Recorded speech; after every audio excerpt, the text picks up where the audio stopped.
Bonjour à toutes et à tous.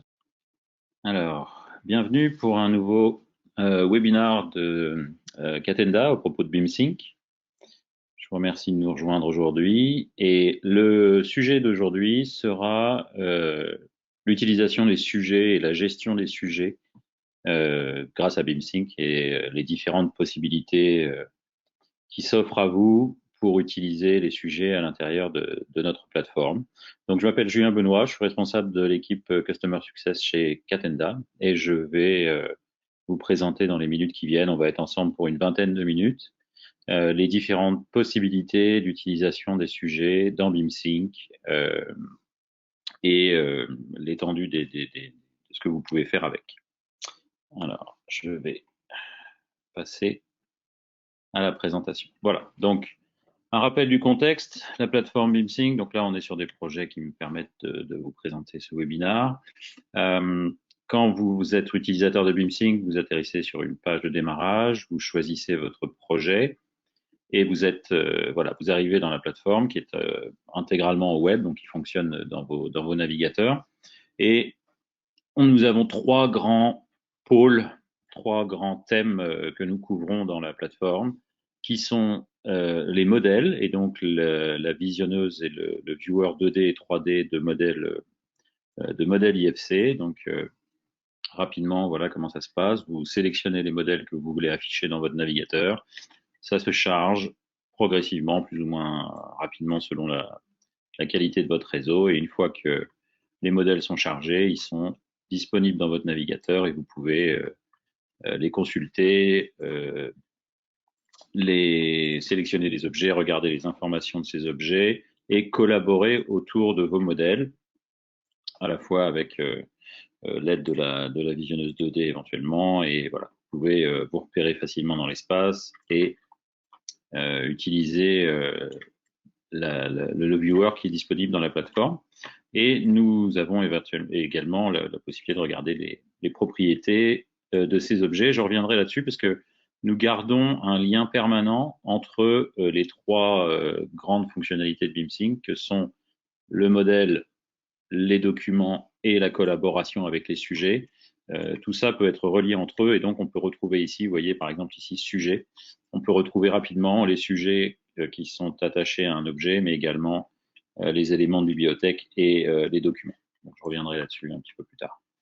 Deuxième donc pôle central, fonctionnalité centrale de la plateforme BeamSync, la partie documents. Donc, je reviendrai également dessus, mais ça vous permet d'héberger vos documents et d'initier une sorte d'échange autour des révisions, de la gestion des statuts également sur ces documents, des étiquettes pour les qualifier, mais également, et là je vous demanderai de rester jusqu'à la fin, la possibilité désormais depuis quelques semaines ou quelques mois maintenant d'annoter ces documents dans notre plateforme et de collaborer autour de ces annotations par l'intermédiaire des sujets. Donc voilà, je vous présenterai ça tout à l'heure.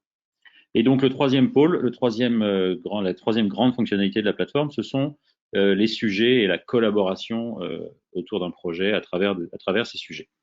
Alors, qu'y a-t-il de... Donc, ces sujets sont basés sur le standard international BCF, Beam Collaboration Format, qui permet de s'accorder sur ce qu'est un sujet, ou issue en anglais, et de pouvoir les échanger entre les différents systèmes. Dans la plateforme, nous avons d'autres fonctionnalités associées à ces BCF, c'est-à-dire qu'en utilisant le standard, on a étendu le standard pour apporter une meilleure expérience utilisateur et plus de flexibilité dans la gestion des sujets, en partant du principe qu'un projet en cours, actif, doit savoir gérer un très grand nombre de ces sujets. Juste un rappel, donc, qu'est-ce qu'un sujet? Je vais en ouvrir un peu plus, voilà. Prévoir l'étanchéité ici. Voilà. Donc un sujet, c'est quoi? C'est un thème avec un titre, quelque chose à voir.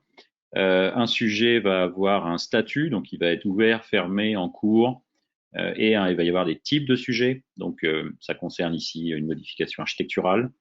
On va pouvoir mettre un marqueur sur la vue 2D de l'emplacement de ce sujet, une date d'échéance, éventuellement le relier à un jalon. Je reviendrai dessus.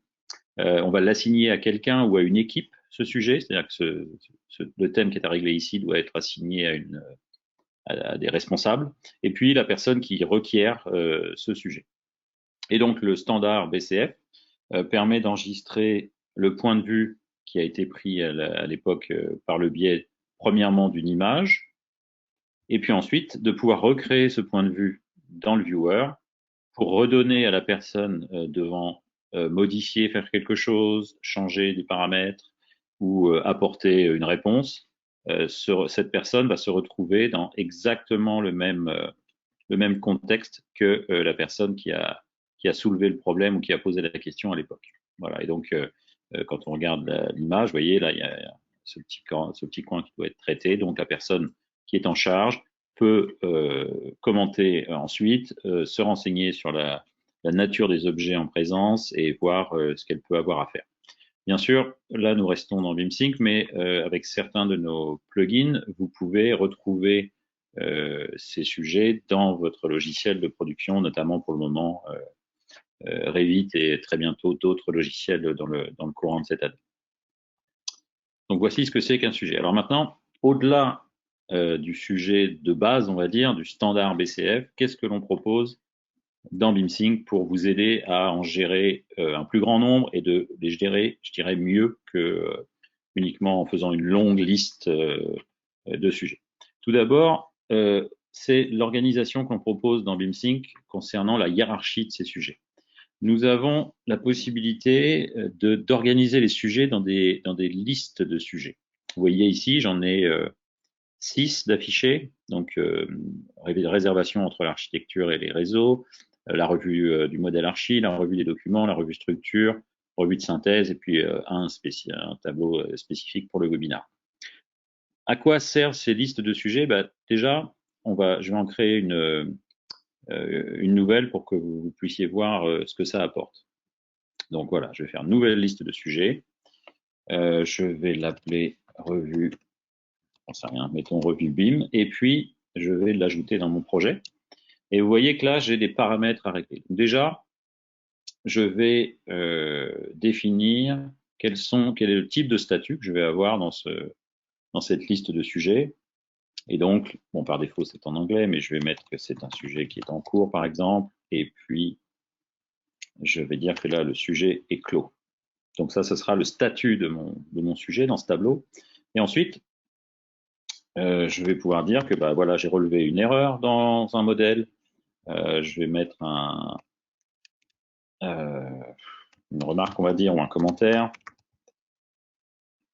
Et puis là, je vais éventuellement spécifier quelque chose qui a à voir avec l'IFC, par exemple. C'est que quelque chose ne va pas dans le modèle. Et puis celle-ci, je vais le supprimer. Donc, ce que je vais vous montrer là, c'est que vous pouvez personnaliser complètement les intitulés de ces statuts. Vous pouvez même en mettre plus que 2. Par exemple, je vais en utiliser un ici qui va s'appeler non résolu, qui dit que voilà, on n'a pas réussi à trouver la solution, donc on va garder enregistrer ce sujet comme étant non résolu pour éventuellement y revenir plus tard. Et même chose pour les types, vous pouvez en ajouter et modifier les intitulés. En plus, dans cette liste de sujets, vous pouvez gérer les contrôles d'accès. Et là, c'est important, ça permet de faire un peu des espaces réservés de collaboration où vous pouvez dire, écoutez, je souhaite échanger entre l'architecte et la maîtrise d'ouvrage, et donc je n'ai pas envie que d'autres collaborateurs du projet soient participants. Et donc, je peux gérer le contrôle d'accès, je peux définir des accès en écriture seulement, en lecture-écriture, voire même ne pas avoir d'accès du tout. Donc, c'est la raison pour laquelle on a ces différentes listes de sujets. Et en plus, autre chose qui est personnalisable dans chacun de ces sujets, vous voyez, c'est que les filtres qui sont utilisés vont reprendre les statuts uniquement de cette revue. Donc, ça vous permet vraiment d'organiser un très très grand nombre de sujets dans BeamSync. Donc, comment faire un sujet? Donc, je vais vous montrer la manip, mais vous allez voir que c'est très simple. Donc, le tableau que je viens de créer s'appelle Revue BIM. Je n'ai pas de sujet pour le moment. Je vais ouvrir le modèle. Je vais repartir du point de base. Et puis, voilà, je supprime mon plan de coupe et je vais uniquement analyser uniquement le modèle architecte. Voilà. Et donc, je vais pouvoir faire ma revue et dire, par exemple, voilà, je vais consulter cette fenêtre, je vais regarder un peu ces infos, et puis je m'aperçois que, bon, il y a des renseignements qui sont pas bons, donc là, je vais faire un commentaire, et je vais tout simplement sur les propriétés, il y a des doublons, par exemple. Donc, le statut, c'est en cours, ça vient de démarrer, je n'ai pas encore de réponse. C'est une remarque concernant le modèle, c'est-à-dire que c'est des propriétés IFC. Je vais définir une date d'échéance pour la semaine prochaine. Voilà. Et puis, je vais l'assigner à quelqu'un. Donc, ça peut éventuellement être moi, c'est-à-dire que ça peut faire mon gestionnaire de tâches, ou alors ça va être ma collègue et ça va être à elle de gérer ce sujet-là. Si je ferme le viewer 3D pour vous montrer un peu plus, voilà. Vous pouvez en plus qualifier votre sujet avec des étiquettes. Pourquoi? Parce que ces étiquettes, vous allez le voir après, vont vous servir d'outils de filtre dans la liste de sujets pour retrouver très rapidement les infos dont vous avez besoin. Donc là, je vais gérer voilà, une étiquette IFC, une étiquette paramètre. Je peux éventuellement compléter avec une description texte. Voilà, j'ai trouvé des valeurs en doublon. Et puis ensuite, j'ai une capture d'écran, alors qui est là, simple, issue du modèle. Je peux éventuellement ajouter des annotations sur l'image pour vraiment préciser de quoi il s'agit hein, et de bien être très clair vis-à-vis de la personne qui sera en charge. Et puis ensuite, je valide la création du sujet. Donc vous voyez le résultat, vous avez un sujet avec une image, un point de vue enregistré, un objet enregistré, un modèle enregistré. Et si je clique sur le petit bouton ici, je me retrouve exactement dans le cas de figure précédent. Et comme vous pouvez le remarquer, l'objet étant sélectionné, vous voyez en bas ici dans le petit raccourci, mais également dans ses propriétés, que maintenant, l'objet sait qu'il est concerné par un sujet et le sujet contient l'objet également. Donc ça fait partie de deux points du triangle, on va dire, des trois grands domaines de l'utilisation de l'IMSIC. Donc ça, c'est l'utilisation que j'appellerais standard. Ensuite, la personne en charge va pouvoir commenter en disant « Ok, je m'en occupe », enfin bref, dire ce qu'il a à faire. Et éventuellement, une personne peut commenter à nouveau sur le modèle, donc on peut rajouter une capture d'écran à nouveau d'un point de vue 3D, une capture 2D, également une image qui peut être téléchargée depuis votre ordinateur, mais un outil qui est assez pratique, c'est aussi de faire une capture d'écran. Et ça, les outils principaux qui sont sur vos ordinateurs, généralement, permettent de faire rapidement un copier-coller. Donc ça, c'est une petite astuce. Par exemple, ici, je vais faire une capture d'écran de voilà ça. Je vais aller dans la partie commentaires, je vais coller cette capture d'écran et ça devient l'image associée à mon commentaire pour illustrer et dire est-ce que vous pouvez préciser, je n'ai pas compris, etc., etc. Donc c'est une petite astuce. L'image que vous pouvez rajouter à un sujet n'est pas forcément une image à télécharger, ça peut être juste un copier-coller d'une capture d'écran. Alors, pour d'autres utilisations, vous voyez que si je retourne sur la liste, vous voyez que maintenant j'ai, alors il faut juste que je rafraîchisse la page, je pense, vous allez voir que le filtre s'est augmenté des étiquettes que j'ai utilisées. Vous voyez maintenant, il a reconnu qu'il y avait une étiquette paramètre qui avait été renseignée du groupe BIM et une étiquette IFC. Quand j'aurai une cinquantaine, une centaine de sujets en cours, je pourrai très facilement sélectionner par un clic l'étiquette en question et je vais me retrouver avec uniquement les listes, uniquement les sujets qui m'intéressent dans la vue en cours. Par exemple ici, j'ai un autre tableau, j'ai une étiquette ELEC, si je sélectionne ici, dans mon filtre, je ne retrouve que l'étiquette en question, que le sujet en question concernant l'étiquette ELEC. Donc c'est vraiment, les étiquettes sont vraiment des outils d'organisation de vos sujets. Autre chose pour organiser, donc là, les étiquettes se trouvent gérées dans voilà, un espace à part ici, pour la bonne et simple raison que les étiquettes sont aussi disponibles pour qualifier vos documents. Donc, ça peut être assez pratique de voir que des documents qui concernent la finition du modèle, par exemple, la finition de la partie architecte, sont soit dans des sujets, soit dans des documents. Concernant les sujets et l'utilisation plus avancée, on va dire, de ces sujets, il est possible d'utiliser les sujets pour autre chose que simplement la revue de modèle. Typiquement, je pourrais tout à fait utiliser ces sujets pour faire des comptes rendus de réunion et prendre des notes et attribuer des actions à des personnes. Donc là, je vais faire un compte rendu de réunion, revue BIM du 29 04 2021, voilà, d'aujourd'hui. Voilà, qu'est-ce que c'est? Donc là, dans les types, je devrais peut-être mettre un type supplémentaire. D'ailleurs, j'aurais peut-être dû mettre un type réunion. Je vais le faire après. L'échéance, c'est la date à laquelle j'attends des commentaires. Donc, je laisse une semaine aux gens à faire leurs commentaires, par exemple.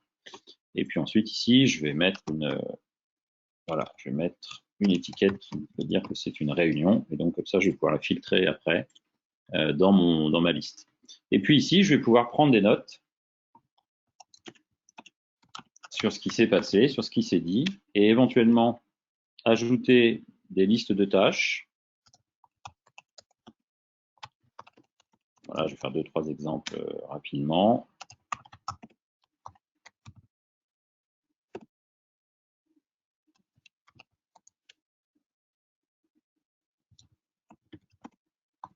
Voilà, revoir en position des fenêtres, etc. Donc là, vous avez compris. Et donc, quand je close ce sujet, vous allez voir que ici, je peux cliquer sur aperçu. En fait, tout ceci deviennent des points à cocher. Voilà. Et donc, vous voyez, s'il y a eu 3-4 actions d'enregistrer à prévoir, hein, à la fin des comptes rendus, généralement, on note qui fait quoi. On peut voir si les choses ont été faites dans la version d'après. Voilà, donc avec ces petites astuces dans les commentaires dans la description du sujet, on peut améliorer l'usage du sujet et faire un vrai compte rendu de réunion. Les gens qui ont des commentaires éventuels peuvent noter les commentaires et les faire dans le délai imparti. Si en plus vous avez des documents qui commentent ou qui explicitent votre compte rendu, par exemple, vous pouvez les ajouter. Donc là, je vais ajouter rapidement un document que j'ai dans mon projet qui va être un plan. Vous voyez, je peux lier un document ou même les télécharger directement. Et maintenant, mon sujet contient aussi un lien vers un document qui est disponible ici.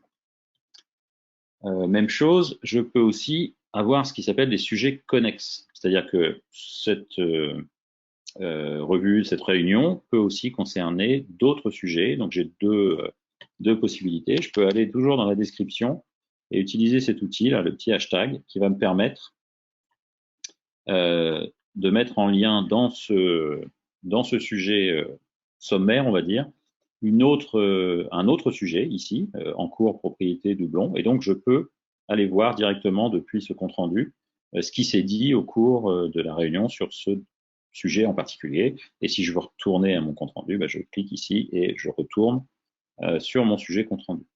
Et donc avec ces différents outils, soit dans la description ici, soit dans le fait de mettre des sujets connexes et des documents, vous pouvez vraiment faire plus avec des sujets que de la simple revue de BCF, on va dire. C'est un peu le propos que je voulais avoir aujourd'hui. Et donc, pour finir, je veux vous expliquer aussi comment nous proposons d'utiliser les sujets dans BIMsync pour la revue de documents. Donc, pour ça, je vais aller dans la partie documents. Je vais ouvrir un document technique. Voilà, c'est la présentation, une fiche technique d'une porte palière. Et depuis peu, vous avez peut-être remarqué que nous avons ici un panneau qui s'appelle Annotation. Et quand vous cliquez ici, vous allez voir que vous pouvez stocker des annotations sur le modèle. Donc là, je vais faire un exemple rapide, hein, vous allez comprendre rapidement. Voilà, ici, je vais mettre un commentaire, comme je le ferai dans d'autres logiciels desktop, on va dire. Revoir dimension par rapport au projet. OK. Et donc là, j'ai enregistré un commentaire. Et je peux en faire comme ça plusieurs. Je peux mettre comme une revue dans certains fameux logiciels PDF. Hein, voilà, je vais mettre un cadre. Je vais pouvoir surligner des choses également. Mettre où est-ce qu'il est le surlignage? Voilà, il est là. Voilà, vous voyez, je peux commenter mon document, hein, même en version plein écran comme ça. Et une fois que j'ai fini, j'ai un petit panneau qui me dit, pas encore traduit en français, mais bientôt, si vous voulez conserver tout ça, vous devez créer un sujet ou sélectionner un sujet. Et donc là, c'est ce que je vais faire. Je vais créer un sujet sur mon document. Forcément, je vais choisir la liste de sujets revue de document. Ce sont des spécifications. Donc là, je vais dire que c'est une revue concernant les portes palières. Voilà, le rez-de-chaussée par exemple. Allons-y. Je vais fixer une date d'échéance puisque c'est un sujet, donc je vais dire que c'est à régler pour la mi-mai. Je vais assigner ça à une équipe ou à quelqu'un. Je vais dire qu'ici ça concerne la conformité, ça concerne l'architecte également. Est-ce que j'ai quelque chose concernant l'architecte? Non. Donc, je vais créer une étiquette architecte. Voilà. Et puis, je vais soumettre ce sujet. Donc maintenant, nous avons un sujet d'associer au document et non plus un document associé à un sujet. Et vous voyez qu'ici, les annotations sont préenregistrées dans ce sujet. Et j'ai plus qu'à cliquer sur soumettre ici.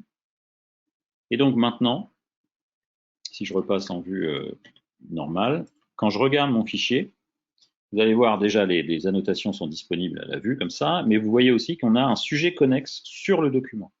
Et donc si je clique ici et que je vais dans le sujet, je retrouve le titre, les qualificatifs, le type, le statut, à qui est attribué le sujet, mais je retrouve également le document comme étant joint au sujet en cours et les annotations. Et vous voyez ici que sur la page 1, j'ai 3 annotations, et si je clique ici, tout comme je le fais dans mon modèle, je retourne sur le document et je me remets dans le contexte des annotations et je peux ensuite parcourir ces annotations une par une. Et donc, je peux zoomer et recliquer sur chacune de ces annotations. Et si j'ai d'autres commentaires à faire, je peux les faire manuellement de la même manière avec les mêmes outils. Hein. Il y a des outils de forme, il y a des petits, on peut faire des petits nuages de révision hein, en disant bon voilà, il y a peut-être un truc à voir ici. Voilà, soumettre. Et donc, je peux continuer comme ça la collaboration, non plus autour d'un modèle cette fois, mais autour des documents. Et donc, c'est valable pour la partie annotation sur des documents texte, mais vous pouvez également faire la même chose sur des plans, avec une possibilité qui est assez sympa, c'est que vous pouvez utiliser, laissez-moi vous montrer ça pour finir, voilà. Vous pouvez utiliser sur la partie plan des outils d'annotation de prise de cote qui vous permettent, une fois que vous aurez fait, alors il y a un petit calibrage à faire, hein, forcément en fonction de l'unité du dessin, vous allez pouvoir faire du relevé de dimensions de pièces avec des outils comme celui-ci, par exemple. Vous allez pouvoir, avec la manipulation, forcément, c'est à la précision de votre saisie, hein, bien sûr, il n'y a pas de détection automatique, mais voilà, une fois qu'on a fait ça, on est capable de faire une annotation qui concerne une pièce et faire du relevé de surface ou de dimension horizontale, verticale, et de sauvegarder ça éventuellement dans un sujet ou dans un sujet existant ou dans un nouveau sujet. Donc la même chose, je vais dire revue plan 057. Je vais mettre ça dans la partie revue document. C'est un plan pour cette fois-ci, etc., etc. Et donc je vais l'assigner à quelqu'un. Je vais dire que c'est moi qui m'en occupe. Et vous avez compris, même chose que tout à l'heure, ça enregistre la notation, ça garde le commentaire, soumettre. Et voilà. Donc c'est vraiment l'objet de cette présentation était vraiment de vous donner l'étendue la plus complète possible des possibilités de l'usage de ces sujets dans BIMsync avec les outils qu'on met à disposition. J'ai déjà vu des utilisateurs être très créatifs sur l'utilisation de ces sujets dans BIMsync. On essaye de fournir la base, c'est-à-dire toutes les briques d'outils qui permettent de vous aider à manipuler ces sujets. Pour finir, je pourrais parler également des échanges, c'est-à-dire que ces sujets étant au format BCF, peuvent être exportés ou importés. et nous suivons de près et nous sommes impliqués dans la rédaction des normes et la rédaction du format BCF. Donc, on est en train de travailler avec Building Smart International sur le BCF 3.0, je crois. Et donc, on fournit, voilà, au fur et à mesure, on monte en version dans la plateforme. Je pense que j'ai fait le tour de ce que je voulais vous dire. Je n'ai pas mentionné, j'ai oublié de mentionner les jalons, mais les jalons sont en fait une façon d'organiser aussi dans le temps les sujets. Donc là, je vais mettre que c'est la fin, voilà, ou la fin du pro. Allez, on va dire qu'on est plutôt sur la fin du pro. Je mets une date d'échéance pour la fin du pro. Voilà, c'est toujours trop court. De toute façon, allez, fin mai, le pro est fini. Et donc ce jalon, quand je vais associer des sujets à ce jalon pour la fin du pro, donc là je vais choisir au hasard, enfin pas totalement au hasard, mais vous allez comprendre, arbitrairement on va dire, je vais choisir quelques sujets. L'avantage aussi de cette liste, de la gestion par liste de sujets comme ça, c'est qu'on est capable d'éditer en batch, c'est-à-dire que je peux sélectionner un ensemble de sujets et les associer d'un coup à un jalon. Voilà, fin du pro. Ces 4 sujets-là doivent être réglés pour la fin du pro. Et donc maintenant, quand je retourne dans la partie jalon, vous voyez, j'ai mon jalon qui s'appelle fin du pro. J'ai 4 sujets d'ouvert, je sais à qui ils sont attribués. Et si jamais j'ai des sujets qui avancent, eh bien, je vais voir la progression. Par exemple, ces deux-là, je vais considérer qu'ils sont clos. Et vous voyez maintenant, si je retourne dans jalon, que j'en suis à 50% d'avancement pour aboutir à un jalon complet à la fin du pro. Voilà, j'avais oublié cette partie.